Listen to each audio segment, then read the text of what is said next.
আসসালামু আলাইকুম। আশা করি সকলে ভালো আছেন। কাছে এবং দূরে দেশ এবং প্রবাসী সবাইকে জানাই শুভেচ্ছা এবং অভিনন্দন। আজকে আমি আপনাদের মাঝে যে বিষয়টি নিয়ে উপস্থিত হয়েছি সেটি হলো আমাদের শরীরে যাদের অ্যালার্জির সমস্যা আছে, অ্যালার্জি থেকে কীভাবে আমরা চিরতরে মুক্তি পেতে পারি সেই সম্পর্কে আমি আপনাদের মাঝে কিছু কথা বলার চেষ্টা করব ইনশাল্লাহ।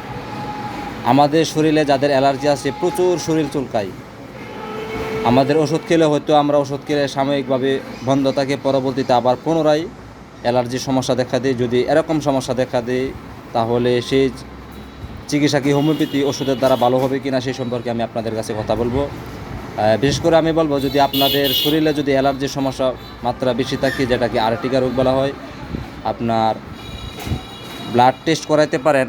আইজিই যদি হিমোগ্লোবিনের কোনো সমস্যা থাকে, আপনার রক্তের মধ্যে যদি কোনো সমস্যা থেকে থাকে, অবশ্যই আপনার আইজির মধ্যে টেস্ট করলে আপনি ধরতে পারবেন। এবং যদি এই সমস্যা যদি থাকে, আমাদের হোমিওপ্যাথিক ওষুধের দ্বারা ইনশাল্লাহ একেবারে চিরতরে মুক্তি পেতে পারেন আমাদের হোমিওপ্যাথিক ওষুধের মাধ্যমে। তবে আপনাকে বিশেষ করে বলবো, আমরা যারা আছি যে এলোপ্যাথিক ওষুধ খাইতেছি, খাওয়ার পরে আমাদের দমন থাকে, অ্যালার্জি চুলকানি দমন থাকে, যদি আমরা ওষুধটি বন্ধ করে ফেলি তাহলে পুনরায় আবার সেই সমস্যা দেখা দিই। আসলে সেই সমস্যার জন্য যদি এরকম হয়, অবশ্যই আপনি হোমিওপ্যাথিক কিছু মাদার টিংচার আছে, ওষুধ আছে, সেই ওষুধ যদি আপনি খান, আশা করি আপনার এরকম সমস্যা দেখা দিবে না।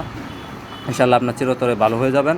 তবে বিশেষ করে বলবো, আপনাদের যদি ওষুধ খান তবে আপনাকে কিছু নিয়ম ফলো করতে হবে। যদি সেই নিয়ম যদি আপনি মানেন তাহলে ইনশাল্লাহ আশা করি যে আপনার অ্যালার্জি সমস্যা দেখা দিবে না। বিশেষ করে যদি আপনি বেশি না, আপনি মাসখানি যদি আপনি গরুর মাংস অফ রাখেন, যে অ্যালার্জি জাতীয় যে খাবারগুলো খেলে আপনার শরীরে মনে হয় যে চুলকায়, যেরকম টমেটো, শিম, ইলিশ মাছ, আপনার চিংড়ি মাছ, এগুলো যদি আপনি বেশি না, আপনি 1 মাস অফ রাখেন, অবশ্যই আপনার শরীরের অ্যালার্জি চিরতরে মুক্তি হয়ে যাবে ইনশাল্লাহ। তবে সে সম্পর্কে আরও হোমিওপ্যাথিক ভালো বিশেষজ্ঞ ডাক্তার আছে, তাদের সাথে আপনি পরামর্শ করবেন হোমিওপ্যাথিক ওষুধ খাওয়ার আগে।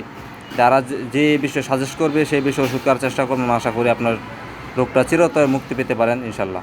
তো ভালো থাকবেন, আশা করি সকলে ভালো আছে।